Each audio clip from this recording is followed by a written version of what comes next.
Golf course extension road एक ऐसी location है जो कि एंड यूजर को भी पसंद आती है और इन्वेस्टर को भी पसंद आती है। उसका रीजन है, एक तो यहाँ पे सोशल इंफ्रास्ट्रक्चर डेवलप हो चुका है, दूसरा गोल्फ कोर्स रोड के बिल्कुल पास में है, तीसरा साइबर सिटी वगैरह पास में है, यहाँ पे भी कॉर्पोरेट डेवलपमेंट अच्छी है। तो उसकी वजह से होता क्या है कि जो लोग रहते हैं उनको एक कंफर्ट मिलता है, उनको एक कनेक्टिविटी मिलती है और उनको एक पीसफुल इन्वायरमेंट मिलता है, क्योंकि यहाँ पे पास में ही अरावली रेंज आ जाती है। बट पिछले कुछ टाइम में आपने देखा होगा कि गोल्फ कोर्स एक्सटेंशन रोड पे अभी पिछले 6 महीने से कोई नया लॉन्च नहीं आया है। जो लॉन्च पीछे आए भी थे उनके जो साइट एरिया थे वो काफ़ी छोटे थे। एक्सेप्ट आर्बर की अगर हम बात करें, आर्बर एक ऐसा प्रोजेक्ट था जो कि बड़े हाइप के साथ यहाँ पे बिका था। उसके बाद एमआर अर्बन ओआसिस बड़ी हाइप के साथ बिका था। उसके बाद से तो कोई प्रोजेक्ट आया ही नहीं, और इसी वजह से इन्वेस्टर्स को और एंड यूजर को लोकेशन कहीं ना कहीं शिफ्ट करनी पड़ी। कुछ लोग उसमें से एसपीआर पे गए, कुछ लोग वहाँ से द्वारका एक्सप्रेस पे गए।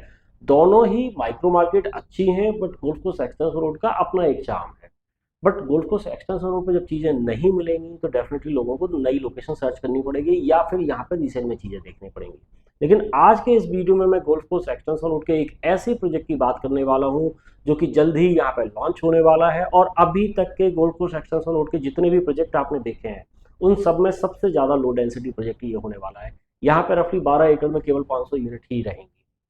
And best part is location बड़ी प्राइम है। आपके सराउंडिंग में सारे टॉप डेवलपर्स यहाँ पे रहने वाले हैं, चाहे वो महिंद्रा हो, चाहे वो कॉन्सियंट हो, चाहे वो डीएलएफ हो।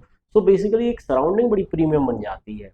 डिटेल में इस प्रोजेक्ट के बारे में बात करूं उसके पहले मैं चाहूंगा कि अगर आज तक इस चैनल को सब्सक्राइब नहीं किया है तो आप चैनल को सब्सक्राइब कर लीजिए।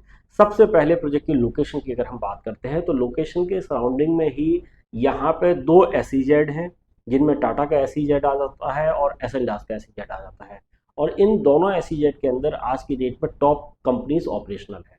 उसके साथ ही साथ दूसरी कॉर्पोरेट बिल्डिंग अगर यहाँ पे आप देखोगे तो मैग्नम की आ जाती है, और वो एक कंप्लीट कैंपस बन जाता है जिसमें मैग्नम, गुडर्थ और स्प्लेंडर का एक कैंपस हो गया है। उस कैंपस के अंदर भी कई कंपनीज आज की डेट में ऑपरेशनल हैं, और अगर ऑक्यूपेंसी लेवल की बात करते हैं तो वहाँ पर रफली 90 to 95% का ऑक्यूपेंसी लेवल है।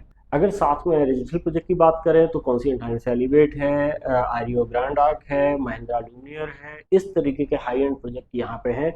तो आप समझ सकते हैं कि किस तरीके की जो है प्रीमियम प्रॉपर्टी ये होने वाली है। पास में ही ओबराय भी यहाँ पे आने वाला है, पास में ही यहाँ पे डीएलएफ भी आने वाला है। तो डेफिनेटली एक प्रीमियम सराउंडिंग बन रही है। गोल्फ कोर्स एक्सटेंशन रोड का भी वो पैच ये है जो कि सबसे प्रीमियम माना जाता है, क्योंकि गोल्फ कोर्स रोड के सबसे नियरेस्ट एरिया में ये एक एरिया आ जाता है।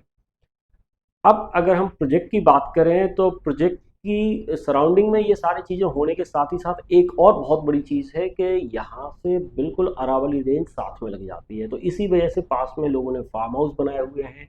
और अगर इस लोकेशन पे देखोगे तो जो प्रोजेक्ट से आपको जो व्यू मिलेगा वो अनइंटरप्टेड व्यू मिलेगा आपका अरावली रेंज का। प्रोजेक्ट में अगर हम बात करें तो अब जैसे मैंने आपको बताया 12 एकड़ में केवल 500 यूनिट यहाँ पर रहने वाली है, और इनमें भी 3 BHK और 4 BHK का ही कॉम्बिनेशन देखने को मिलेगा, क्योंकि ऑलमोस्ट 80-85% का ओपन स्पेस यहाँ पर रहेगा। रफली 5 to 6 टावर यहाँ पे आने वाले हैं। अगर मैं साइजेस की बात करूँ तो 3 BHK का जो साइज़ है वो रफली 2600 स्क्वायर फीट से लेके 3000 स्क्वायर फीट के बीच में रहेगा, और 4 BHK का जो साइज़ है वो रफली 3600 स्क्वायर फीट से लेके 4000 स्क्वायर फीट के बीच में रहेगा। बट ये थोड़ा सा साइज वेरी भी कर सकता है, और सबसे अच्छी बात क्या करी है, 4 BHK के सेपरेट टावर रहेंगे और 3 BHK के सेपरेट टावर रहेंगे। रफली 70,000 स्क्वायर फीट का क्लब हाउस रहेगा। बड़ा लेविश प्रोजेक्ट ये होने वाला है। जैसा मैंने बताया, इस गोल्फ कोर्स एक्सटेंशन रोड का सबसे लो डेंसिटी प्रोजेक्ट होने वाला है, और डेवलपर भी इस तरीके का डेवलपर ये है जिस डेवलपर की इस तरीके की रेपुटेशन है कि पिछले 3 साल में जो भी प्रोजेक्ट इसने लॉन्च किए हैं उनके अंदर लोगों को आज की डेट में 8 से 10,000 12,000 का प्रीमियम मिल रहा है। तो आप समझ सकते हैं, अगर गुड़गांव की प्रॉपर्टी है और अगर इस तरीके का प्रीमियम लोगों को मिल रहा है वो भी रेजिडेंशियल के अंदर, तो डेफिनेटली अच्छा प्रीमियम मिल रहा है।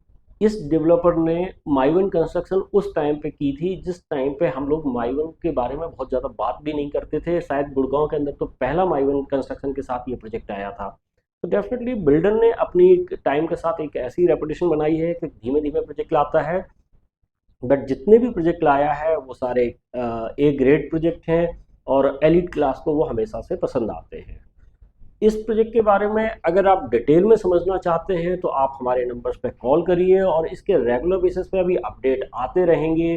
तो मैं रेगुलर बेसिस पे वीडियोस लाता रहूँगा, तो डेफिनेटली उसके लिए क्या करना है आपको, आप चैनल को सब्सक्राइब कर लीजिए, क्योंकि आप सब्सक्राइब करेंगे तो पहले ही दिन आपको वो अपडेट मिल जाएंगे जैसे ही मैं कोई नया वीडियो अपलोड करूँगा।